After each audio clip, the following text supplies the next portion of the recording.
सद्गुरु का स्वरूप और भक्तों के संकट निवारण की कथा का यह अध्याय जीवन में विश्वास, प्रेम और आत्मसमर्पण की महत्ता को उजागर करता है।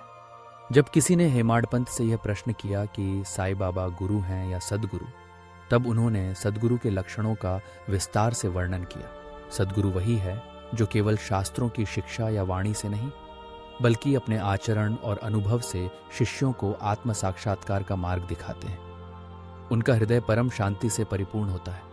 वे कभी अपने ज्ञान का अभिमान नहीं रखते और शिष्य को अपने ही स्वरूप में देखते हैं। उनके लिए राजा, रंक, स्वर्ग, अपवर्ग सब एक समान है। हेमाडपंत स्वयं को सौभाग्यशाली मानते हैं कि उन्हें ऐसे सद्गुरु साईं बाबा की शरण प्राप्त हुई।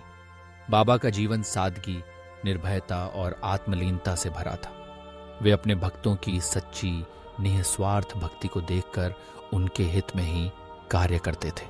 उनका कथन था, मैं सदा भक्त के पराधीन रहता हूं। वे शरीर में रहते हुए ही नहीं, समाधिस्थ होने के बाद भी अपने भक्तों की रक्षा करते हैं। हेमाडपंत कहते हैं कि यदि भक्त अपने हृदय में विश्वास और प्रेम का दीपक जलाएं, तो ज्ञान की ज्योति स्वयं प्रकाशित हो जाती है। प्रेम के बिना ज्ञान निष्फल है। प्रेम ही भक्ति, वैराग्य, शांति और कल्याण का स्रोत है। जब तक किसी वस्तु के लिए प्रेम नहीं जागता, तब तक उसे पाने की इच्छा भी नहीं होती। जहां व्याकुलता और प्रेम है, वहां भगवान स्वयं प्रकट हो जाते हैं। इसी सत्य को उजागर करती है शेवड़े और सपटनेकर की कथा। श्री शेवड़े अक्कलकोट में वकालत की पढ़ाई कर रहे थे। एक अध्ययन सत्र में जब सभी छात्र अपनी योग्यता का परीक्षण कर रहे थे, तो पाया गया कि शेवड़े परीक्षा में बैठने के लिए अयोग्य हैं। मित्रों ने उनका उपहास किया, लेकिन शेवड़े ने विश्वासपूर्वक कहा कि वे साईं बाबा की कृपा से अवश्य उत्तीर्ण होंगे। उन्होंने बताया कि साईं बाबा शिरडी के एक संत हैं, जिनके श्रीमुख से निकला वचन कभी असत्य नहीं होता। सपटनेकर ने इस विश्वास का उपहास किया, लेकिन जब शेवड़े दोनों परीक्षाओं में उत्तीर्ण हुए, तो वे आश्चर्यचकित रह गए। समय बीतता गया। सपटनेकर ने भी वकालत में सफलता पाई, लेकिन 10 वर्ष बाद उनके इकलौते पुत्र की बीमारी से मृत्यु हो गई। यह आघात उनके जीवन को हिला गया। वे मानसिक शांति की खोज में कई तीर्थ स्थलों पर गए, वेदांत का श्रवण किया, लेकिन शांति नहीं मिली। तभी उन्हें शेवड़े के साईं बाबा के प्रति विश्वास की याद आई और वे शिरडी जाने का निर्णय लेते हैं। शिरडी पहुंचकर सपटनेकर ने बाबा के दर्शन किए, लेकिन जब वे समीप जाकर श्रीफल भेंट करते हैं, बाबा क्रोधित होकर उन्हें बाहर जाने का आदेश देते हैं। वे विचलित हो जाते हैं, लेकिन बाला शिंपी के मार्गदर्शन में पुनः प्रयास करते हैं। फिर भी बाबा उन्हें स्वीकार नहीं करते और वे निराश लौट जाते हैं। सपटनेकर मन ही मन बाबा से दया की भिक्षा मांगते हैं कि उन्हें भविष्य में कभी उनके दर्शन का सौभाग्य मिल जाए। 1 वर्ष बाद भी शांति नहीं मिलती। सपटनेकर काशी जाने का सोचते हैं, लेकिन प्रस्थान से पहले उनकी पत्नी को एक अद्भुत स्वप्न होता है। वह एक गागर लेकर कुएं पर पानी भरने जाती है, जहां नीम के नीचे एक फकीर बैठा है। फकीर कहता है, प्रिय बच्ची, तुम व्यर्थ का कष्ट क्यों उठाती हो? मैं तुम्हारी गागर निर्मल जल से भर देता हूं। घबराकर वह लौट आती है और फकीर उसके पीछे पीछे चलता है।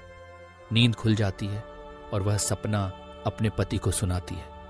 सपटनेकर इसे शुभ शकुन मानकर पत्नी सहित शिरडी पहुंचते हैं। मस्जिद में बाबा उपस्थित नहीं होते। वे लेंडी बाग गए हुए हैं। जब बाबा लौटते हैं तो उनकी पत्नी उन्हें देखकर चकित रह जाती है। स्वप्न में देखे फकीर की आकृति बाबा से मिलती है। वह श्रद्धा पूर्वक प्रणाम करती है। बाबा प्रसन्न होते हैं और एक तीसरे व्यक्ति को कहानी सुनाते हैं, जिसमें शरीर की पीड़ा का अंत होता है। यह संकेत उनकी पत्नी की पीड़ा के लिए था, जो बाबा के आशीर्वाद से दूर हो जाती है। सपटनेकर पुनः बाबा के दर्शन के लिए आगे बढ़ते हैं, लेकिन बाबा फिर कहते हैं, बाहर निकल जाओ। इस बार वे धैर्य और नम्रता के साथ आते हैं। वे अपने कर्मों की क्षमा मांगते हैं। बाबा उन्हें आशीर्वाद देते हैं। सपटनेकर चरण दबाते हुए बैठे हैं। तभी एक गडेरिन आती है और बाबा उसके साथ एक बनिए की कहानी सुनाते हैं, उसके इकलौते पुत्र की मृत्यु और जीवन के परिवर्तन की कथा। सपटनेकर को आश्चर्य होता है कि यह तो उनकी ही जीवन कथा है। वे महसूस करते हैं कि बाबा अंतर्यामी हैं, जो सबके दिल का हाल जानते हैं। बाबा गडेरिन से वार्तालाप करते हुए सपटनेकर की ओर संकेत करते हैं, ये आदमी मुझ पर दोषारोपण करता है कि मैंने ही उसके पुत्र को मार डाला। क्या मैं लोगों के बच्चों के प्राण लेता हूं? नाते हैं।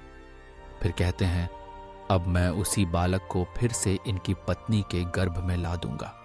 बाबा आशीर्वाद देकर कहते हैं, जब तुम चिंता से मुक्त होकर मुझ पर विश्वास करोगे तभी अपने ध्येय को प्राप्त करोगे। सपटने कर गदगद होकर बाबा के चरणों में लौटते हैं। वे सपत्नीक नैवेद्य चढ़ाते हैं, प्रसाद लेते हैं और प्रेम भाव से बार बार प्रणाम करते हैं। बाबा कहते हैं, प्रेम और श्रद्धा से किया एक ही नमस्कार पर्याप्त है।